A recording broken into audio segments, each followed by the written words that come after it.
안녕하십니까, 레피디입니다. 12월 11일 원자력 테마 보도록 하겠습니다. 오늘은 전반적으로 상승이 진행되었는데요. 크게 많이 올라간 종목들도 있고 보합 마무리가 된 종목들도 있습니다. 일단 전체적인 상승은 진행되었고 증시부터 먼저 보도록 하겠습니다. 코스피는 0.6% 정도 하락했고요.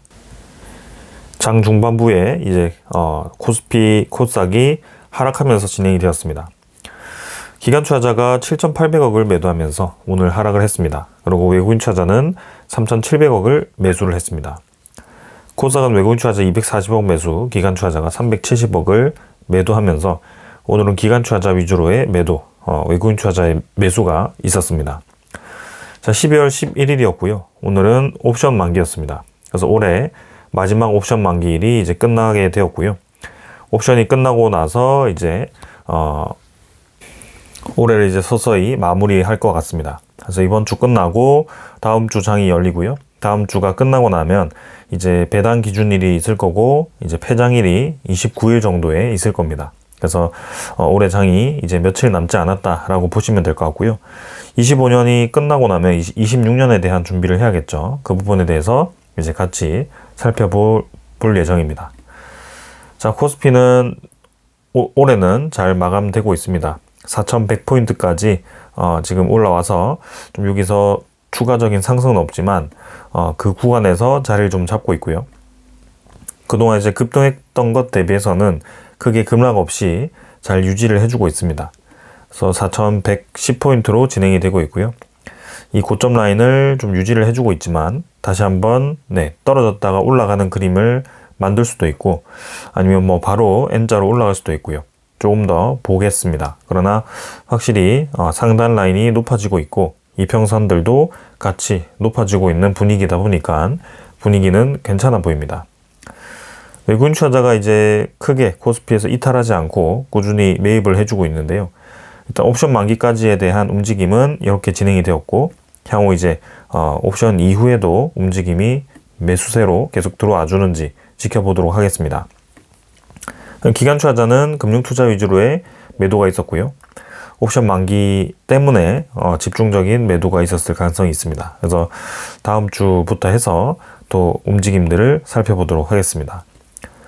코스닥은 934포인트로 진행이 되었고 비슷한 자리에서 유지를 했습니다. 21선, 61선 모두 꾸준히 올라와 주고 있고요. 외국인 투자자가 마찬가지 코스닥도 매수를 해주고 있고 기관 투자자 위주로의 매도가 이어지고 있는데 옵션 만기 이후의 움직임을 지켜보도록 하겠습니다. 그 다음은 이제 해외 증시입니다. 니케이도 0.9% 정도 하락했고요. 상해종합도 0.7% 정도 하락을 하면서 오늘 이제 장 중반에 다 똑같이 하락을 하면서 진행이 되었습니다. 그래서 오늘 코스피만의 움직임은 아니었고요. 전반적인 하락 움직임이 나타났습니다.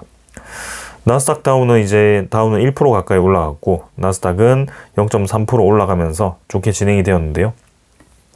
지수 선물을 보겠지만 오늘은 조금 하락으로 진행이 되고 있습니다. 그래서 US 테크가 지금 0.8% 정도 하락을 하고 있어서 한 1% 가까이 조정을 받고 있고요. 일단 크게 지금은 많이 떨어지지 않고 있기 때문에 본장이 열려야지 어떤 흐름인지 알 수 있을 것 같습니다. 원자재는 국제유가는 57달러로 꾸준히 좀 하락으로 진행이 되고 있고요. 천연가스도 최근 급등했던 것을 상당 부분 떨어뜨리고 있습니다. 그러나 여전히 높은 수준이다. 환율은 1,472원, 아직 더 떨어지지 않고 있습니다. 계속 고점 부근에 위치를 하고 있고요. 크게 더 이상 많이 올라가진 않지만 그렇다고 빠르게 떨어지지도 않고 있다. 일단 이 부근을 꾸준히 유지해주고 있는데 어떤 방향으로 가는지 한번 살펴보도록 하겠습니다. 채권금리 같은 경우는 미국 10년물 채권금리는 4.14%까지 최근에 급등했던 것 대비해서는 조금 떨어졌습니다. 그래서 0.06% 정도 하락을 했고요. 그래서 추가적인 하락이 있는지 보도록 하고 그 다음에 그동안 좀 계속 부담이 되었던 일본의 국채금리도 조금 완화가 되었습니다. 그러나 12월 말에 일본의 금리 인상은 거의 기정사실화된 것이기 때문에 조금 더 이 시장 상황을 지켜볼 필요는 있겠습니다. 어제 예상대로 미국은 금리를 내렸습니다. 그래서 미국의 연준은 0.25% 금리 인하를 했고요. 3연속 이제 금리 인하를 했습니다. 그러나 지금 이제 금리 인하 말고도 사실 이제 그 추가 인하 가능성에 대해서가 좀 중요했는데요. 근데 이번에는 이례적으로 분열이 일어났다라는 소식이 전해졌습니다. 그래서 지금 이제 점도표에 대한 그런 이 움직임들이 매파적인 전망이 당겼다라고 하는데요. 위원들이 예상한 2026년 말 금리 중간값은 3.4%로 제시가 되었습니다. 그래서 기존 전망치인 2.9%보다 0.5%가 이제 높아졌는데요. 이 동결 기조가 계속 높아질 수 있다라고 볼 수가 있습니다. 그래서 지금 이제 이번 기준금리 인하 수준인 3.6%를 감안하면 내년에는 한 번 정도밖에 금리 인하를 하지 않는다라고 지금 무게를 둔 건데요. 사실 오늘 미국에 대한 증시 움직임도 이런 내년에 금리 인하가 나오지 않는다라는 그런 이제 우려감으로도 하락을 할 수 있다라고 예상이 됩니다. 그래서 2027년에는 또 이제 마찬가지로 3.1%로 사실 26년, 27년 모두 다 금리 인하가 거의 없는 수준으로 진행이 될 수 있다라고 지금 점도표에서는 얘기를 하고 있습니다. 하지만 그래도 다행인 것은 일단은 양적 긴축을 종료를 했습니다. 그래서 사실상 이제 국채 매입에 들어간다라고 보시면 될 것 같고요. 국채를 매입했을 때는 국채 금리가 떨어지게 됩니다. 그러니까 기준금리는 내리지 않더라도 국채 금리, 시장 금리가 떨어질 수 있기 때문에 어떻게 보면 이제 실질적으로 영향을 주는 그런 움직임이 나왔다라고 볼 수가 있겠습니다. 그래서 단기 국채 매입을 하기 때문에 단기 금리가 떨어질 가능성이 있고요. 그래서 양적 긴축을 종료한 이유는 이제 고용 지표가 생각보다 냉각되었기 때문이다라고 보는 겁니다. 그래서 시장에는 이제 그런 이제 돈을 집어넣기 위해서, 그죠? 유동성 자금을 좀 풀어주기 위해서 양적 긴축을 종료한다라고 얘기를 한 것입니다. 자, 그래서 이 움직임이 이제 향후 이 전체 시장에 어떤 영향을 주는지 계속 주시를 해볼 필요가 있겠습니다. 자, 이 정도로 이제 시장 분위기 한번 살펴봤고요. 오늘 이제 종목으로 가서 하나씩 보도록 하겠습니다. 두산에너빌리티는 0.6% 정도 올랐고요. 500원 정도 반등했습니다. 자, 투자 경고 종목이다 보니 큰 움직임이 없습니다. 계속 비슷한 구간 유지해주고 있고요. 아침에 조금 올라가는 듯 했는데 눌러졌습니다. 증시 하락과 함께. 그래서 크게 올라가지 않을 걸로 보여지고요. 어제도 말씀드렸다시피 투자 경고 종목이 풀리는 그런 기준일은 12월 19일이 될 거고요. 그때부터 해서 5일 전과 11일 전에 그런 주가를 비교를 해서 이 경고가 풀리는 기준에 만족하는지를 체크를 할 겁니다. 아마 이렇게 주가를 꾹꾹 눌러 담는다면 결국에는 19일에 풀릴 거고요. 12월 20일부터는 정상으로 이제 투자주의로 지정되었다가 또 투자주의 종목에 해당되지 않으면 그 다음 날에 바로 풀리게 될 겁니다. 그럼 12월 말이죠, 벌써. 그래서 사실상 두산에너빌리티는 올해 큰 움직임이 없을 수 있다라고 생각이 되고요. 시장 분위기가 안 좋으면 또 떨어질 수 있기 때문에 그런 부분들은 좀 고려를 해야 된다. 그러나 투자 경고 종목이 중요한 게 아니라 결국에는 두산에너빌리티의 추세가 중요하기 때문에 향후 움직임은 천천히 봐도 될 것 같습니다. 외국인 투자자는 10만 주 정도 매수했고요. 기관 투자자 3만 주 매수했는데 금융투자 위주로의 매수가 진행이 되었습니다. 현대건설이 더 강한 모습인데요. 오늘 5%까지 올라가다가 좀 눌러졌는데 2.5% 올라갔습니다. 73,600원. 확실히 이제 이 고점에서 빠르게 떨어지는 흐름과는 다르죠. 다시 빠르게 저점 라인을 잡고 위로 올라가려는 그런 움직임을 보이고 있고요. 거래량이 확실히 붙어줍니다. 그래서 현대건설은 두산에너빌리티보다 최근 움직임은 더 강해 보인다. 그래서 빠르게 이 고점을 탈환할 가능성이 높다라고 생각이 되고요. 이제는 사상 최고치를 돌파하면서 10만 원 이상으로 올라갈 준비가 되어가고 있습니다. 그만큼 내년에 대한 수주에 대한 양이 워낙 많기 때문에 현대건설 지켜볼만 합니다. 외국인 투자자는 9,000주 매수를 했는데요. 큰 매도 끝내고 이제 큰 움직임 없었습니다. 기관 투자자는 26만 주 추가로 매수하면서 최근 이제 이 모멘텀에 기관 투자자가 주로 유입이 되고 있다는 것을 보여주고 있고요. 연기금 투자자, 그 다음에 사모펀드, 투신 모두 다 골고루 매수를 해줬습니다. 한전기술이 오늘 강하게 올라갔습니다. 6% 가까이. 그래서 다른 종목들보다도 한전기술은 중간에 하락에 대해서 하락하지 않고 꾸준히 상승세를 유지를 해줬고요. 저점 라인 잡고 결국에는 올라갑니다. 그래서 사실 오늘 미국과의 그런 큰 호재도 없었는데 한전기술이 좀 힘을 받았고요. 옵션 만기 기점으로 좀 그런 움직임이 있었던 것인지 일단 조금 더 보겠습니다. 그러나 확실히 힘을 받아서 서서히 다시 위로 올라가는 분위기고요. 다시 고점 라인의 부근에 도달했을 때 이제 돌파를 하느냐 또 눌러지느냐에 따라서 움직임이 달라질 것으로 보여집니다. 한전기술 계속 움직임 보도록 하겠습니다. 외국인 투자자는 19만 주 정도 매수를 했고요. 기관 투자자는 10만 주 정도 매수를 했습니다. SNT에너지는 700원 정도 상승해서 1.7% 올라갔고요. 49,900원으로 진행이 되었습니다. 그래서 저점 라인을 잡아가면서 진행 중이고요. 오르락 내리락을 반복을 하는 모습입니다. 좀 지루할 수도 있는데 일단은 저점 라인 잡으면서 이 움직임을 보인다는 것은 한번 이제 힘을 받았을 때는 크게 올라갈 수 있다는 것을 보여주는 것 같고요. SNT에너지는 SMR에 대한 테마로 엮여 있기 때문에 SMR 이슈가 나올 때 크게 올라갈 가능성이 높아 보입니다. 외국인 투자자는 25,000주 정도 매수했고요. 기관 투자자는 16,000주 매수를 했습니다. BHI는 900원 정도 올라갔고요. 고점 찍고 빠르게 떨어지는 듯 했지만 그래도 상승분의 절반은 유지해주고 있다. 그래서 큰 박스를 그린다면 이렇게 그릴 수 있고요. 고점 부근에서 계속 저항을 받지만 또 다시 도전을 할 거다. 그때 움직임을 지켜보면 된다. 왜냐하면 BHI는 떨어질 이유가 없습니다. 외국인 투자자 34만 주 매도했지만 그 물량이 기관 투자자로 가고 있습니다. 그래서 지금은 기관 투자자의 이 투신이 단기 매수를 강하게 해주고 있고요. BHI는 최근에 계속 수주를 하고 있고 수주 잔고 사상 최고치이고 매출액도 그만큼 늘어날 수밖에 없는 구조적인 그런 수혜를 보고 있는 기업입니다. 그래서 올라갈 수밖에 없다. 상관밴드는 이렇게 저점 라인 잡고 있고요. 아직도 큰 바닥을 잡지 못했습니다. 그래서 올라가다가 좀 떨어졌는데요. 오늘은 큰 변화 없었습니다. 수급은 외국인 투자자가 75,000주 매수했고요. 기관 투자자는 66,000주 매도를 했습니다. 옵션 만기 이후에 움직임을 좀 지켜보도록 하겠습니다. 태용은 450원 올라서 1.7% 올라갔고요. 마찬가지 오르락 내리락 하면서 자리를 잡고 있습니다. 21선 위로 좀 주가가 탔고요. 조금 더 올라가서 이제 61선까지 다시 도전을 할 것으로 보여집니다. 근데 61선을 또 저항을 받고 또 인위적인 차트를 그린다면 결국에는 쐐기형으로 이 구간을 계속 형성하다가 한번 이제 그런 명분과 함께 주가가 빵 튀어오르는 그런 모습을 보일 수도 있습니다.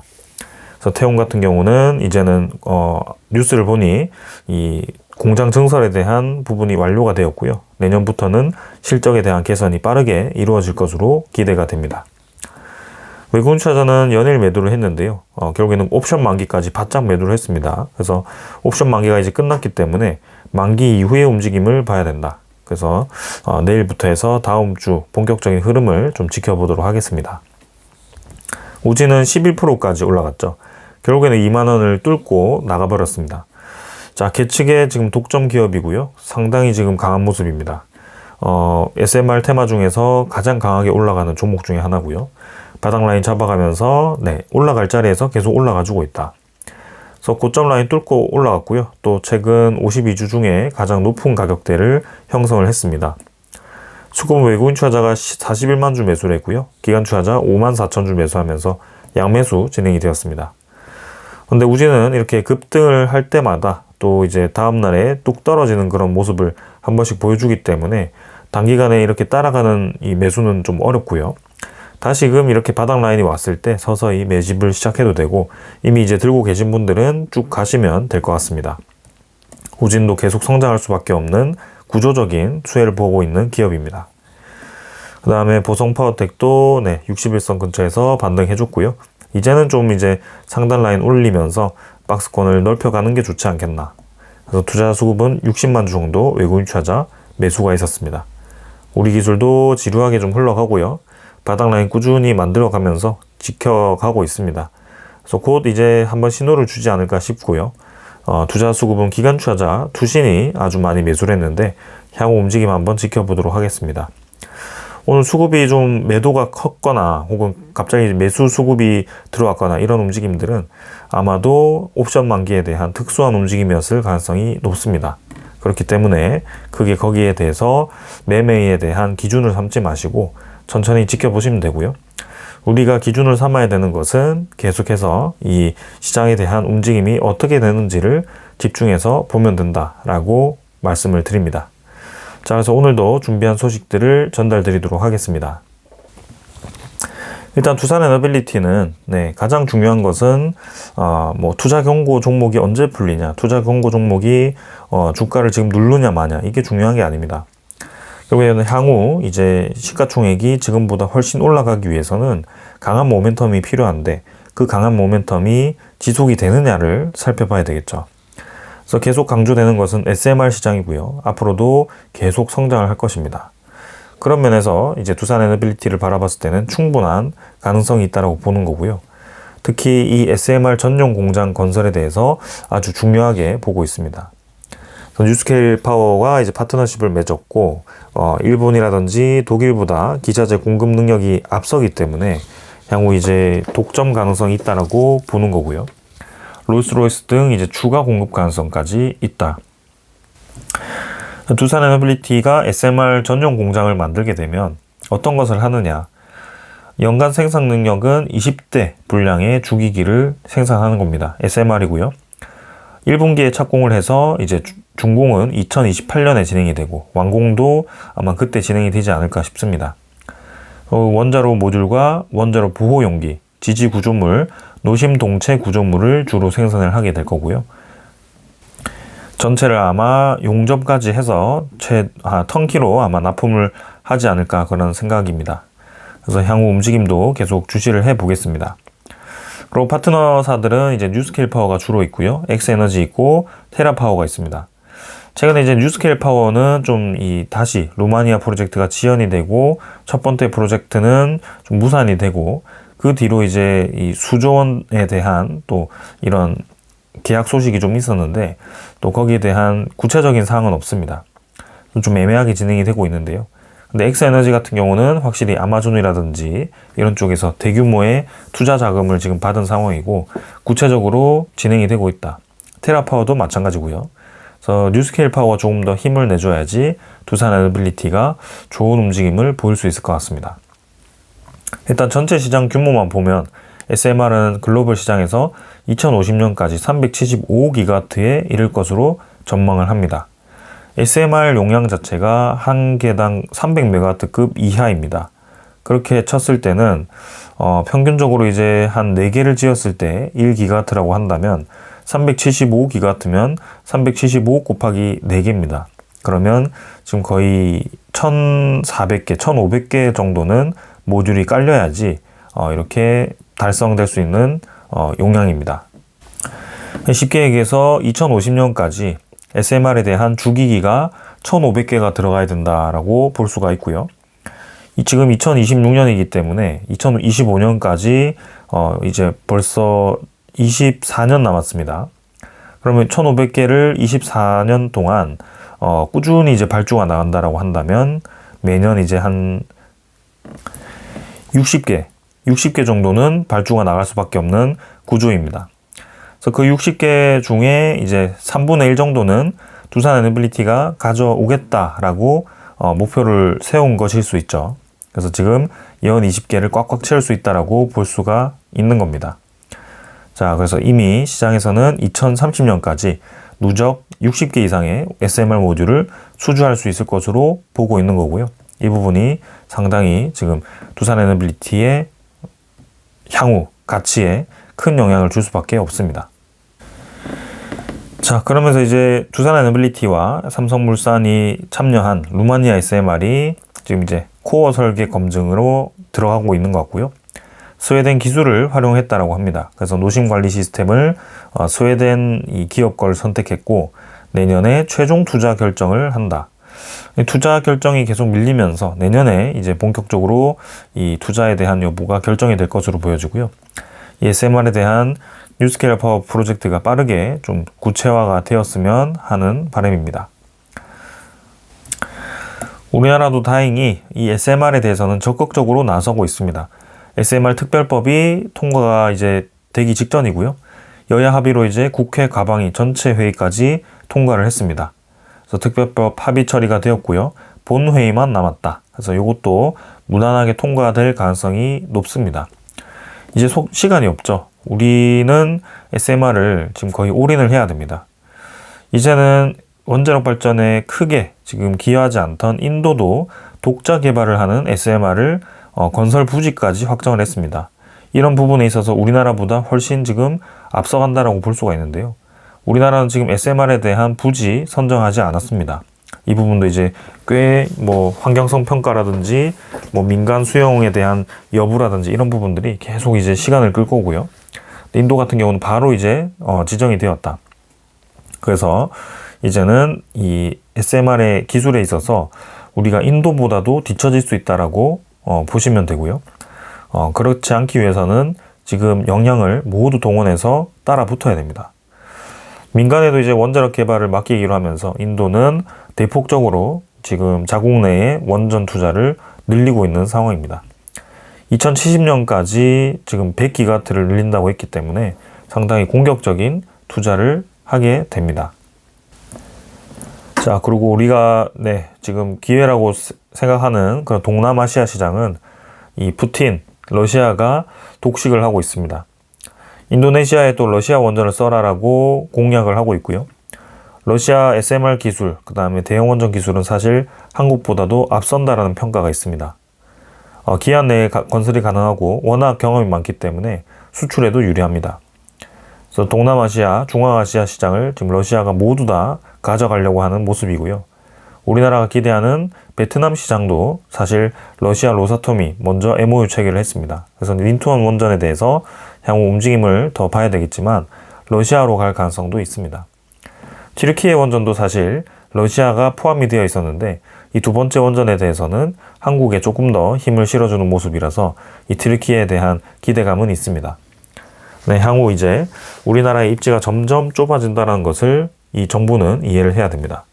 그래서 적극적인 지원 아래에서 국내 실증 단지를 건설을 하면서 계속된 이제 기술 개발과 그 다음에 특허권 확보로 경쟁력을 갖춘 상태에서 수출을 진행을 해야지, 그렇지 않고서 계속 무대포로 이제 수출해달라라는 얘기만 한다면 저는 이제 기술력과 그 다음에 이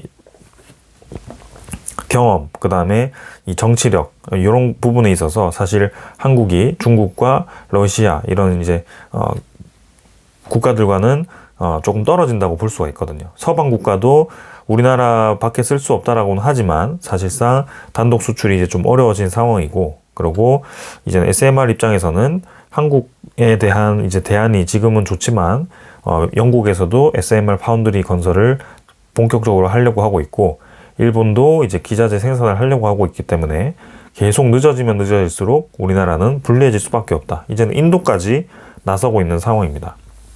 그래서 경험치에서 밀리게 된다면 당연히 시장에서 도태될 수밖에 없고요. SMR을 되려 이제 다른 국가로부터 수입을 해야 되는 그런 상황이 생길 수도 있다.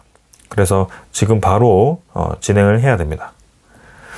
한수원은 이제 다목적 소형 원전 개발을 추진하고 있지만 속도가 늦습니다. 지금 한수원은 사장도 비어 있는 상황이고요.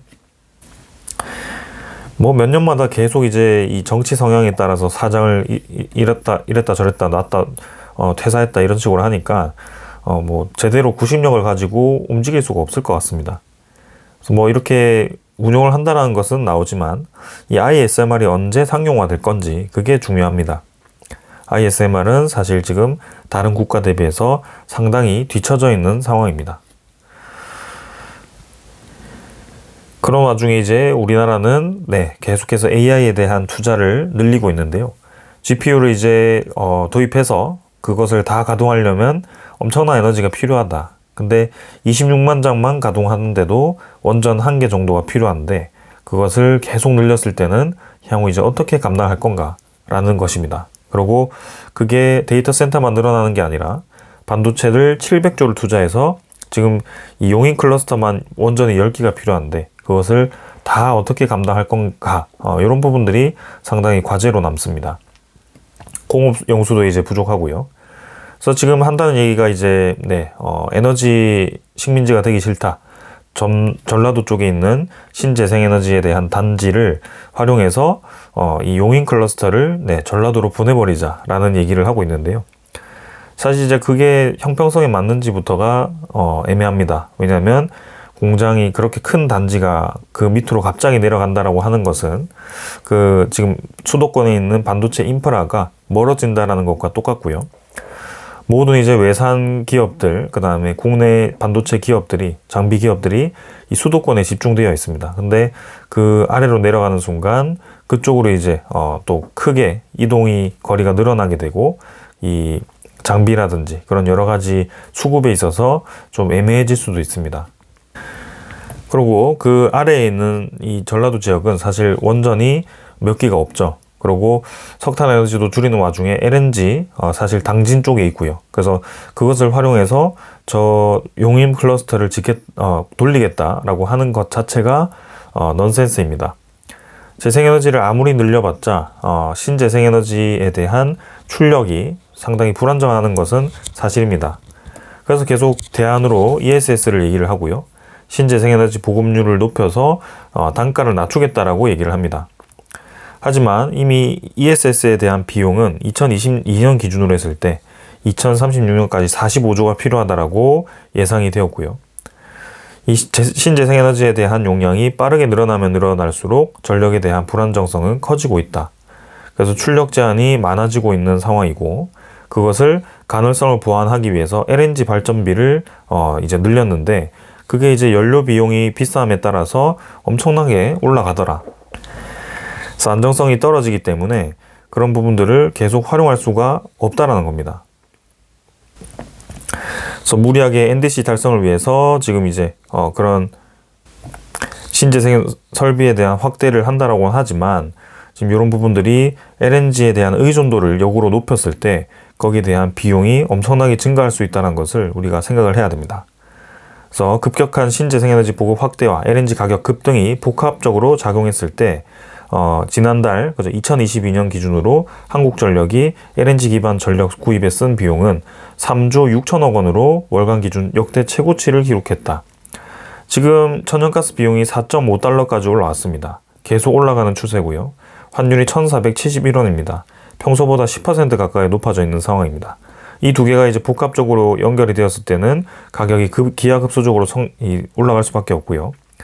LNG에 대한 의존도를 낮추기 위해서 지금 원자력 발전에 대한 이 가동률을 높여놓은 상황인데 원자력 발전이 이제 이 가동률이 더 이상 높아질 수 없을 정도로 전력이 필요한 구간이 생길 겁니다. 그때가 지금은 아니겠지만 AI 데이터 센터가 본격적으로 늘어나기 시작하고 저는 이제 용인 반도체라든지 단지들이 늘어나기 시작했을 때 이제 기존에 있는 원전을 다 활용하고도 이 LNG에 대한 커버가 불가능할 정도로 전력이 필요할 때가 있을 겁니다. 그때는 당연히 LNG를 늘릴 수밖에 없는데요. 그 비용이 고스란히 이제 한국전력에 대한 적자로 나타나게 될 겁니다. 그럼 적자를 메우기 위해서는 당연히 전기료를 올릴 수밖에 없고요. 그 전기료를 산업용 전기료를 높이게 되면 기업 경쟁성이 떨어지기 때문에 당연히 가정용 전기료부터 올리게 될 겁니다. 이런 부분들이 다 연결이 되어 있는데요. 이것을 이제 가격 다운에 대한 이 실증이 되지 않은 채로 계획을 엄청나게 늘려놓은 그런 상황인데 그게 이제 실패했을 경우에 대한 책임은 누가 지느냐 이런 부분은 전혀 지금 정해지지 않았습니다. 그래서 지금은 우리나라도 지금 해외 이 상황을 면밀히 보고 따라가야 되는 상황이고요. 그렇게 신재생에너지가 가격이 싸고 안정적이고 이 보급이 원활하고 한다면 왜 굳이 중국이라든지 미국이라든지 유럽이 갑작스럽게 신재생에너지를 늘리는 와중에 원전에 대한 중요도를 이렇게까지 부각시키면서 투자를 하기 시작하느냐.